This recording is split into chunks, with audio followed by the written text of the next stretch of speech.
Hare Krishna.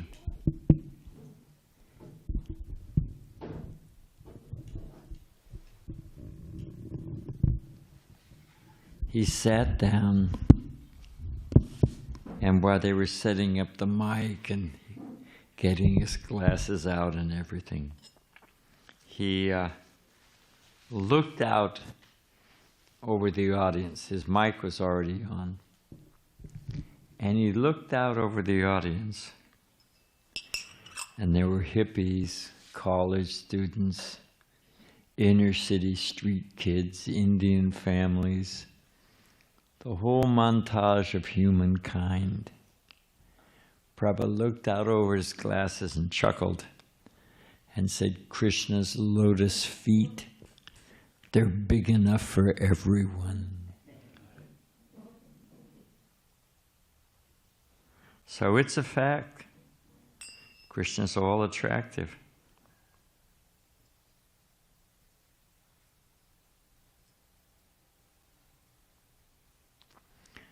Bhakti Chad had we don't want to turn this on too loud, and not too soft, just right. Just a little shade, otherwise it's too imposing. So Bhakti Chad had an intelligent lady, nice lady, yesterday. And as he was explaining Krishna consciousness and she was buying a stack of books, she began to cry. She said, I've been looking for this all my life. Pretty far out when you think about it. If you found one person, like Prabhupada was ready to find one person who wanted to become a genuine devotee. Prabhupada said, I was prepared to sit under a tree and teach them everything. So just to meet one person like that in a months, a year, it's an amazing thing.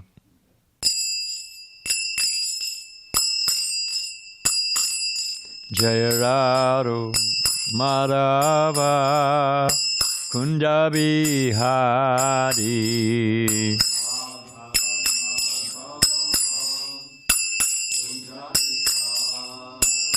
Jai Radha Madhava Kunja Bihari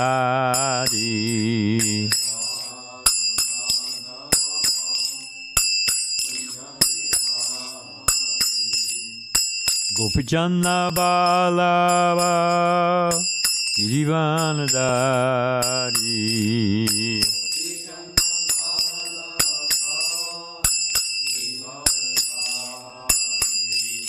Gopijana Balava Girivanadari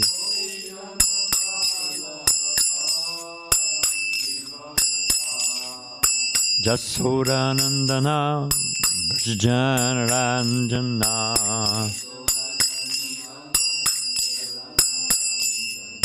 Jasodanandana Brajanaranjana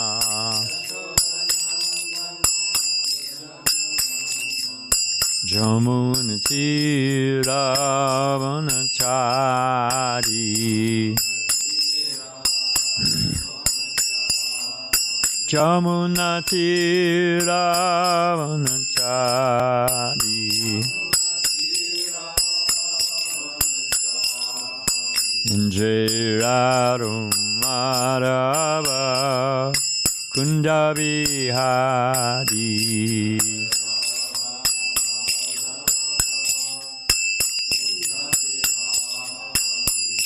Gopijana Balava Girivanadari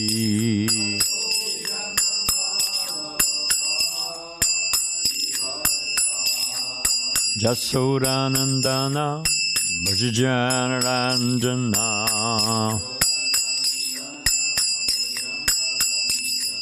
Jamunatiravanachari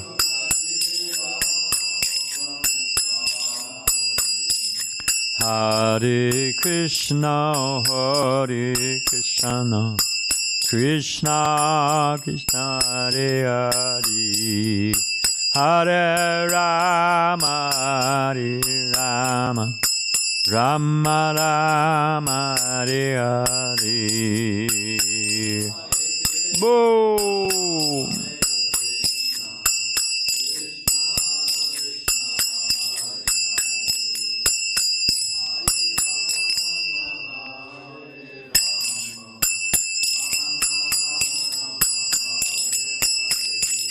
Hare Krishna,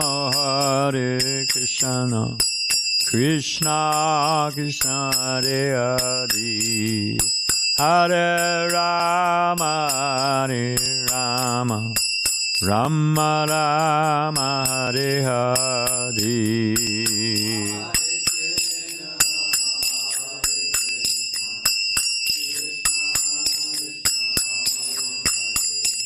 Boom.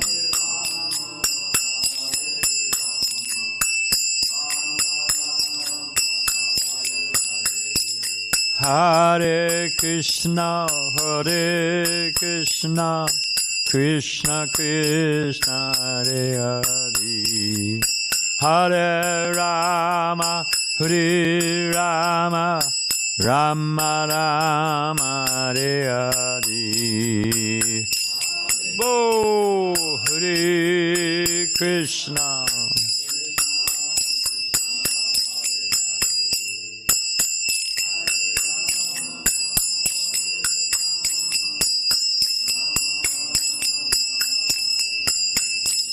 Hare Krishna, Krishna Krishna Hare Hare, Hare Rama, Rama Rama Hare Hare. Hare Bo Krishna Krishna Hare Hare.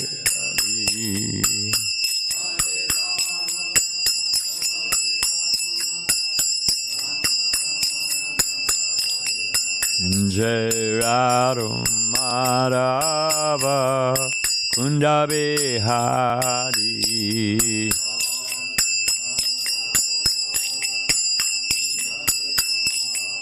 Jai Radha Madhava Kunda Bihari.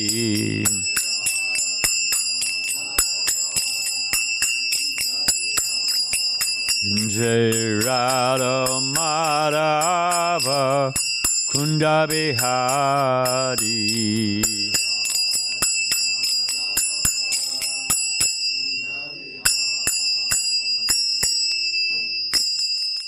Jai Om Vishnupad Paramahansa Piriba Jakacharya Siddhishishman Stavine Sabhaicharan Bhakti Vedanta Swami Maharaj Srila Prabhupada Ki. ISKCON BBT founder Acharya Jagaguru Srila Prabhupada Ki.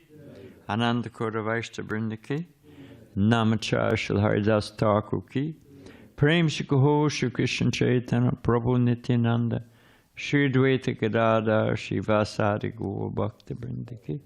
Shri Shri Radhakrishna Go Gopinath Shamakunda Radhakunda Giri Govardhan Ki. Vrindavan Dham Ki. Mathura Dham Ki. Dwarka Dham Ki. Navadvip Dham Ki, Jamuna Mai Ki, Ganga Mai Ki, Tulsi Maharani Ki, Bhakti Devi Ki, Samveda Bhakti Vinda Ki, Srila Prabhupada Ki, Sri Sri Radha Giridhari Ki, Sri Krishna Sankirtana Jaga Ki, Go Premanandi. All glories to the assembled devotees. All glories to the assembled devotees. All glories to the assembled devotees. All glories to the divine lotus feet of Sri Sri Guru and Gauranga. Om Namo Bhagavate Vasudevaya. Om Namo Bhagavate Vasudevaya. Om Namo Bhagavate Vasudevaya. Narayana namaskrityan naram chaivam narottama devim sarasatim vyasam tato jayam udirayat. Bhagavatam is Brinda's son, is arisen just after the departure of Lord Krishna to his own abode, accompanied with knowledge, religion, etc. Persons who have lost their vision to the dense darkness of the age of Kali shall get light out of this Purana. We are on text 10, chapter 9, canto 7. I believe that's correct. Yep.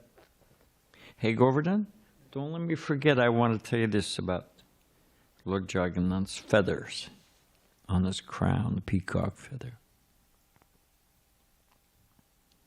Viprad dvi sad guna yutad aravinda nava padaravinda vimukat svapacham varishtam manye tad arpita mano vachane hitartha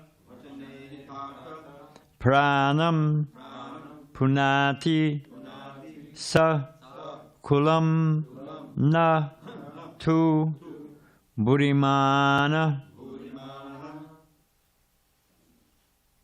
vipradvisad guna yutara vindanaba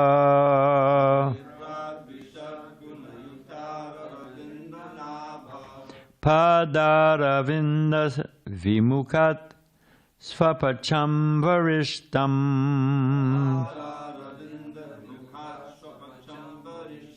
manye tararpitamano vachane hitartha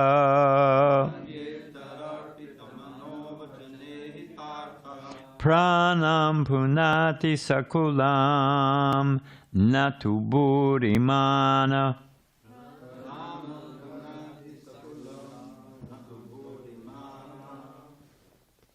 Hold on a sec.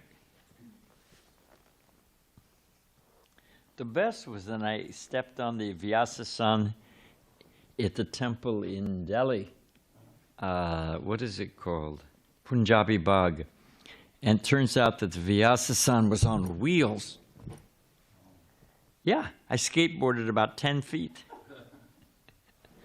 And what do they call it? Memory muscles? I actually stayed on board. Vipradvisad guna yutara ravindanaba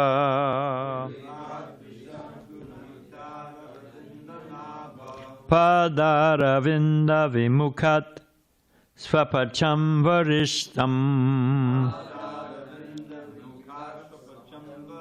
manye tararpita mano vachane hitartha pranam punati sakulam natu burimana.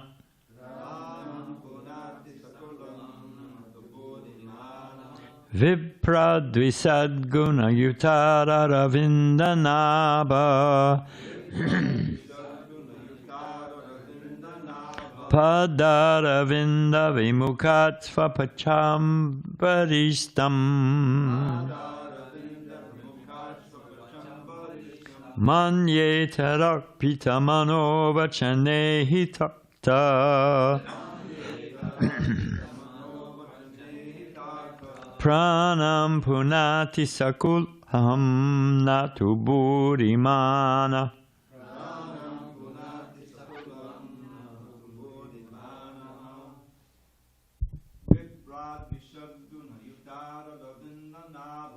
Vipradvisad guna vitala ravindanaba padaravinda vimukat svapacham varistam manye tararpita mano vachani hitartha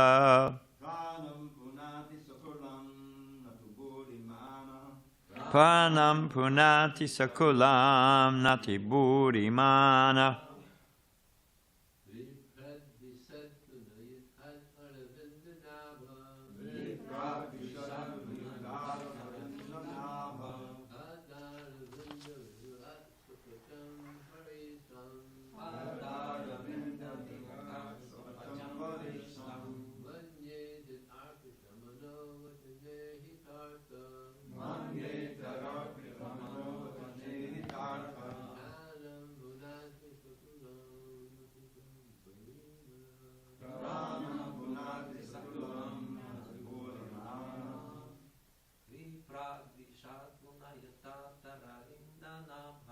Vipradvisadguna yutada ravindanabha. Padaravinda vimukhat svapacham virarsam.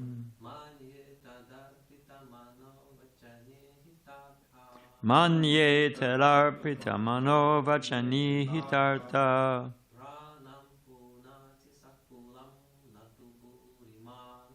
Pranam punati sakulam nutinam. Want to try, Mataji? Vipradvisad guna sudada ravindanabha. Padaravinda vimukhat svapacham vidhaistam. Manye tararpita mano vachani hitartha. Pranam punati sakulam natu buddhimana. Viprat, then a Brahman, dvisat gunayutat, qualified with the 12 Brahminical qualities. And those are listed as, these are the 12 qualities of a perfect Brahman. Following religious principles, speaking truthfully, controlling the senses by undergoing austerity and penance, being freed from jealousy, being intelligent, being tolerant, creating no enemies, performing yaga, giving charity, being steady, being well-versed in Vedic study, and observing all vows. And when it says creating enemies, it doesn't mean you won't have enemies. It means you don't see them as enemies, like Yudhisthira Maharaj. Okay, where were we? Oh, Aravindanabha. Lord Vishnu, who has a lotus growing from his navel. Pada Aravinda, the lotus feet of the Lord. Vimukhat, not interested in devotional service. Svapacham, one born in a low family or a dog eater. Probably, this was a doubt in Prabhupada's mind, he said one time, about dog eaters. Yeah, Prabhupada said it was a doubt. And then Trivikram Maharaj went to Korea and told him that they eat dogs. And Prabhupada was, all right, everything in the Bhagavatam. I mean, it wasn't that he doubted the Bhagavatam, it just was, okay. No, we were dog eaters. Varishtam, more glorious. Manye, I consider. Tat arpita, surrendered under the lotus feet of the Lord. Mana, his mind. Vachana, words. Ihita, every endeavor. Artha, wealth. Pranam, and life. Punati, purifies. Sa, he, the devotee. Kulam, his family. Na, not. Tu, but. Buddhimana, one who falsely thinks himself to be in a prestigious position. Translation. If a Brahmin has all 12 of the Brahminical qualifications, as they're stated in the book Sanat Sujata, but is not a devotee and is adverse to the lotus feet of the Lord, he is certainly lower than a devotee who is a dog-eater, but who has dedicated everything, mind, words, activities, wealth, and life, to the Supreme Lord. Such a devotee is better than such a Brahmin, because the devotee can purify his whole family, whereas the so-called Brahmin, in a position of false prestige, cannot purify even himself. Purport. Here is the statement by Prahlad Maharaj, one of the 12 authorities, Mahajan, regarding the distinction between a devotee and a Brahmin expert in karma kanda, or Vedic ritualistic ceremonies. There are 4 varnas and 4 ashrams which divide human society, but the central principle is to become a first-class pure devotee. It is said in the Hari Bhakti Sudodaya, Bhagavad Bhakti Hinnasya Jati Shastram Japastapa Apranasya Saiva Dehasya Mandanam Lokas Ranjanam. If one is born in a high family, like that of a Brahmin, Kshatriya, or Vaishya, but is not a devotee of the Lord, all his good qualifications as a Brahmin, Kshatriya, or Vaishya are null and void. Indeed, they are considered decorations of a dead body. In this verse, Prahlad Maharaj speaks of the Vipras, or learned Brahmins. The learned Brahmin is considered best amongst the divisions of Brahmin, Kshatriya, Vaishya, and Sudra. But a devotee born in a low Chandala family is better than such Brahmana, not to speak of Kshatriya, Vaishya, and others. A devotee is better than anyone, for he is in the transcendental position of the Brahman platform. Mam chayo vaibhyacharena bhakti yogena sevata sagunan samatitaya brahma bhuya kalpate.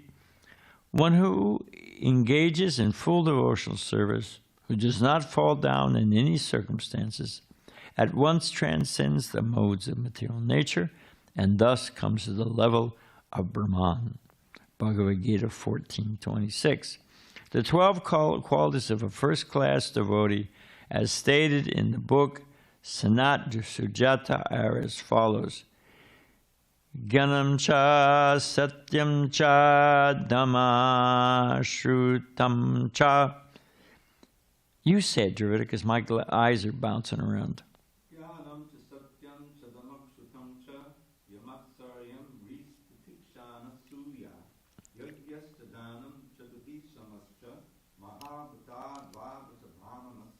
Thank you. The European and American devotees in the Krishna consciousness movement are sometimes accepted as Brahmanas, but the so-called caste Brahmins are very much envious of them. In answer to such envy, Prahlad Maharaj says that one who has been born in a Brahmin family but is falsely proud of his prestigious position cannot even purify himself, not to speak of his family. Whereas a Chandala, a low-born person, is a devotee and has fully surrendered into the lotus feet of the Lord, he can purify his entire family. We have had such actual experience how Americans and Europeans, because of their full Krishna consciousness, have purified their whole family, so much so that the mother of a devotee at the time of her death inquired about Krishna with her last breath. This was Kartikeya. Kartikeya was Prabhupada's servant at one point in time. And another devotee's mother was leaving the body, and the son was saying, "Can you just say Krishna?" She said, "I cannot say so many words." Prabhupada, in class, Prabhupada said, "I cannot say so many words." She managed to say 7 words, but she couldn't say one word Krishna. So it's a matter of piety. And so Kartikeya's mother, at the time, he was preaching to her, while he was a devotee, his whole time. And she, at the time of death, she asked, "Is Krishna here?" and left her body. So that's what Prabhupada's talking about. Therefore, it is theoretically true and has been practically proven that a devotee can give the best services to his family, community, his society, and nation. Because they're always on our case about welfare. What are you doing for the welfare of the, But they don't understand what the... If I'm tied onto a track, a train track, and the train is coming, and I'm calling for help, and let's say Govardhan comes to help me, and he puts a pillow under my head, because I get a crooked neck lying on that. Am I very grateful? I say, come on, I'm tired of this track. He says, yeah, you must be thirsty. I've been calling out for hours, and I get an idiot like you. Of course, he's not an idiot. He's very intelligent devotee. Oh, you're calling? You must have a sore throat. Here's some nice herbal tea. Is that, Can't you hear the train whistle? Yeah, that must be irritating. It must get on your nerves. Here's some nice Bose speakers. And you can play your favorite tunes. So what is the use? So we all know it, but it's just the only solution is to get out. There's no other cure. So to make welfare, to feed them, and someone made the point, you start an eye camp, and then they just watch Bollywood movies. What's the benefit in that? Of course, Prabhupada said, we feed them so that they have the strength to perform devotional service, and you fix their eyes. They have those nice eye camps in India so they can read Bhagavad Gita. Okay, but to make someone more comfortable on a death march, what is the use? The foolish accuse a devotee of following the principle of escapism. But actually, the fact is that a devotee is the right person to elevate his family. A devotee engages everything in the service of the Lord, and therefore he is always exalted. Om Ganatarandasya Gana Gana Salakaya Jagshushra Militan Gena Tazanishi Gurave Namaha. If a building's on fire and you run out, Dravida, you're just an escapist. And I go in there and try to, people try to get everything out. My grandfather, his house caught on fire, and he tried to carry out a grandfather clock. It had been in the family for generations, So if you try to get the grandfather clock out and you burn up in the house, is that smart? People run back in. People run back in to get the photos or to get their cat. Is that smart? So if the house is on fire and you manage to escape, I'd call that pretty smart. So that's the point. It all rests on the bedrock understanding that human form of life is meant for purification. In reading these prayers, most of them are saying, thank you for putting us back in our situation. Thank you for plugging the gap, restoring the status quo. Prabhupada points out that in Germany during World War II, all the ladies were praying, bring back my father, bring back my son, bring back my brother. And when they didn't come back, they thought, what's the use of prayer? It was actually, anyway, I don't want to go too far in sociology. But Europe is much more irreligious, not inclined towards religion, and they laugh at the pious, so-called piety of America. But because they've been devastated, they pray to God and everything gets messed up. What was the use? Where's your God? Probably, you know, and there's a classic example of, and they did it in Central Europe. The communists, the Soviets, the innocent people will go to the church and they say, oh God, give us this day our daily bread. They'd come out of the church and the communists would say, hey, where's your loaf of bread, buddy? And they, no, I don't have it. They say, ask us for bread. And Prabhupada says, oh, communist friend, can you bring us bread? And they'd have a whistle. It's actually what they did. They'd blow a whistle. They'd have their truck around the corner, and the truck would pull around full of bread. Say, take whatever you like. Take as much as you like. Now, who's better, God or your communist friend? They said, oh, you communist friend. So if you expect that the business of God is to maintain the status quo and keep us comfortable materially, you're going to become quite disappointed. And you find that it's the perennial pattern in mundane religion that they pray for artha, they pray for economic development or some. So, but Prahlad is of a completely different kind. All right. Sridhar Swami, I also look at the verse in the Vishnu Chakravarti Thakur's commentary on the verse. And he quotes Sridhar Swami, the original Sridhar Swami. And he makes the point that actually getting the Brahminical qualities without devotional service just gives rise to pride. Just like the mode of goodness, it's dangerous on one hand. What's wrong with the mode of goodness? Well, the problem with the mode of goodness, not only do we become, anesthetized to the material nature, we become sedated. Hare Krishna to you. We become sedated.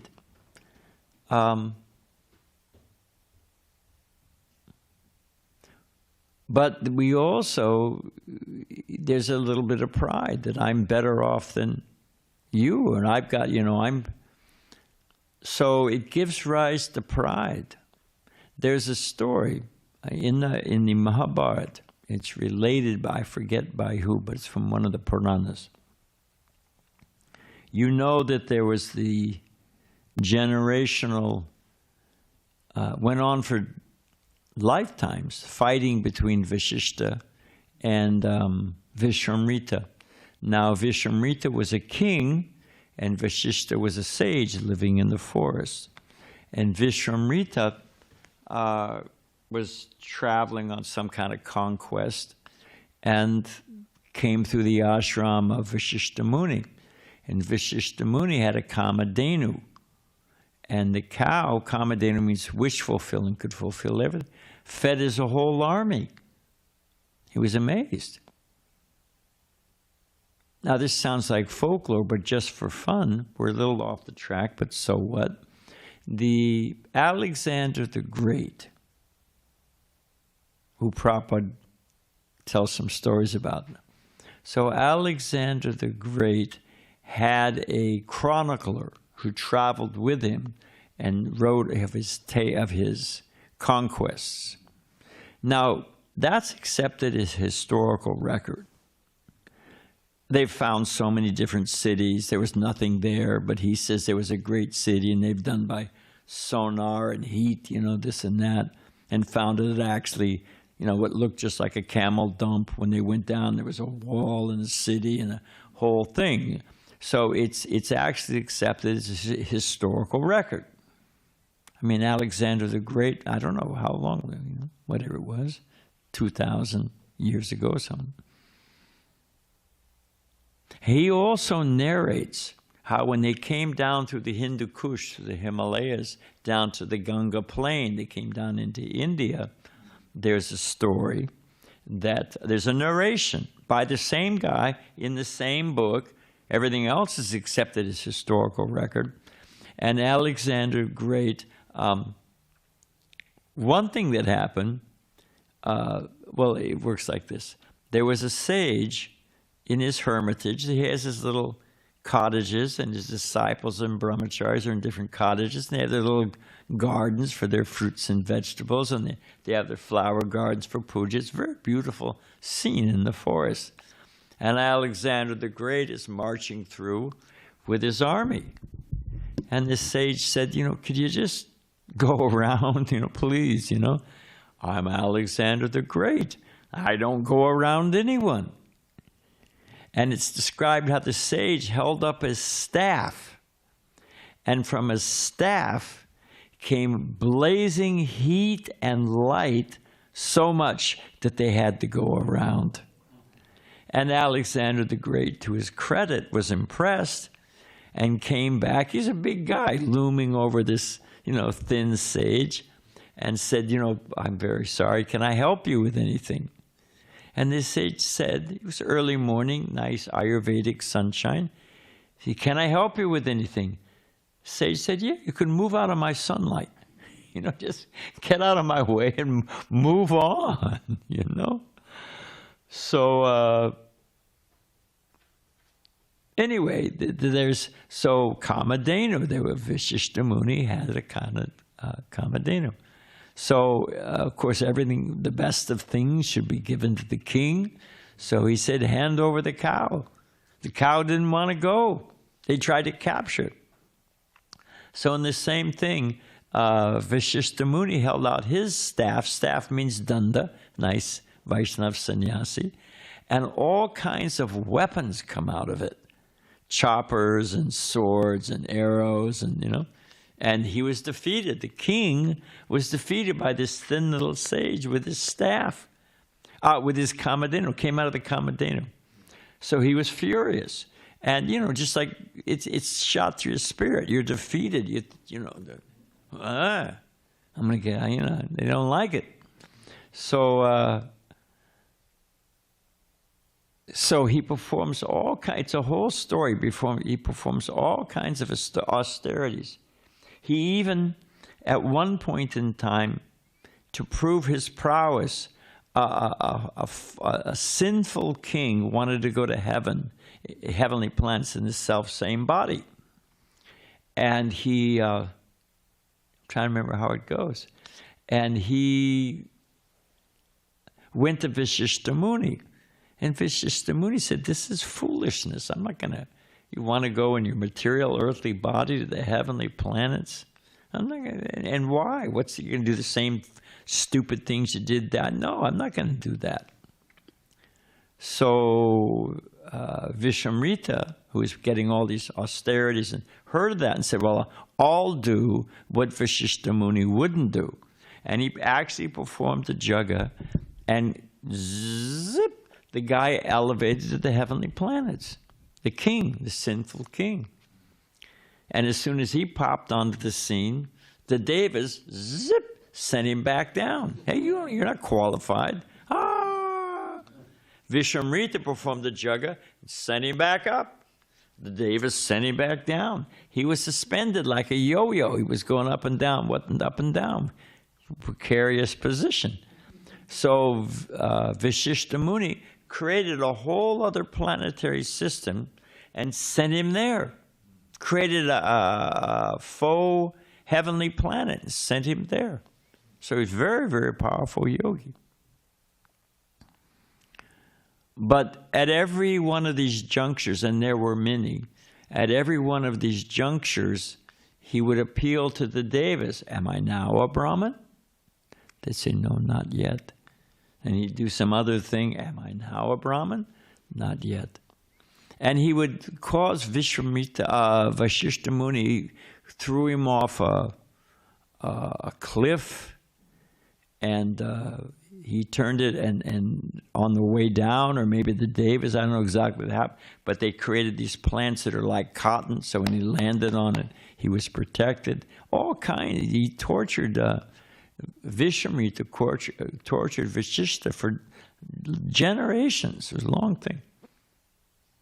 And then finally, Vishwamrita realized, what am I doing? You know, for my own false pride, I'm harassing this sage, and all I want is to be able to, it's the Armenian curse, all I want is to be able to dance on your ashes. Well, what is this? And he gave it up. He became renounced, and he became compassionate. He felt sorry for all that he'd done. And at that point in time, the Devas showered flowers and said, you are now a Brahmin. So the qualification of a Brahmin is to charity and compassion and tolerance and detachment. That's being described here. So the point is that, and it's a curative.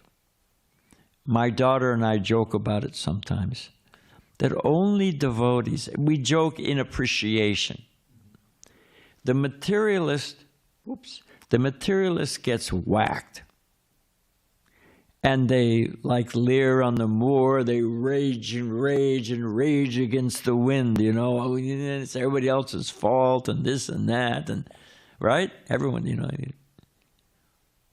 But the devotees, you know, they get completely whacked by something, you know. Jeez, the wrecking ball comes through the window into their life, and the devotee's conclusion, well, that was purifying.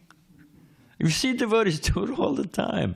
Oh, that was, Prabhu was purifying, you know. Who else speaks like that? That the goal of life is to get free from false ego and anger and envy and lust, and to let the pure, simple soul that, you know, compassionate and full of love of Krishna, let that come out, you know. Like Prabhupada. When it happened twice that I know of. Happened in Philadelphia, and I forget the other place. But somebody just went off on Prabhupada. It happens. You can hear on that tape where the crazy hippie says, oh, and I think you're God. Oh, I think, and you think you're God? Screaming and yelling at Prabhupada. And you hear Prabhupada say on the mic, he's in San Francisco with all the hippies, and you hear Prabhupada say quietly to himself, it is the darkest of darkness. Describe, you know, and here is Prabhupada, you know, a Vrindavan resident. Prabhupada said, you cannot understand what I was experiencing in Vrindavan. And here he is in San Francisco, this person screaming and yelling. So a couple of times, you know, it wasn't that everybody was, you know, what roses and accolades in dealing with Prabhupada. Prabhupada's response? I must have offended him in a previous life, and he's come in this life to take his revenge. I mean, that's how Prabhupada saw things. So if we have that, and we'll end here, if we have that vision that human form of life is meant for purification, because the whole place is on fire, even in entropy, all the atoms, or whatever that wave is, whether you're on quantum physics or standard physics, whatever it is, there's the law of friction, and things are rubbing against each other and wearing down. Everything is decaying. That's which is the underlying bomb under evolution. Things do not evolve. Things do not go from chaos to order. They don't go from simple systems to complicated systems. It doesn't show me. It doesn't happen. Things decay. Things fall apart. Things wear out. That's the law of entropy. And that's what's happening. So if we understand this whole world is on fire, and the whole goal of the thing is, let me become purified and go back home to serve Krishna. So that's what's being described. You can have everything else, but if you don't know the love of Krishna, what is the use? There's a verse in the Bible that says, you know, you can have, I'm paraphrasing, and it's in the New Testament, St. Paul. You can have, what is it? You can have bluff and bluster and drums and trumpets, but if you do not have love of God, what is the use? So it's the same point. Okay, weekend in there. Anyone have a question? Or you don't have a question? Our man in the back? What happened? You were full of questions the other day, man. All right, we'll end there. All glories to Srila Prabhupada. Hare Krishna. So when you get whacked by some heavy thing happens in your life, do you curse Krishna and say there's no God? Or do you say, other than Durida and Vijay, what do you say? Oh, what do you say, Joseph? No whining. No. What do you say? Purification. Well, that was purifying. Thank you, Krishna, for purifying me.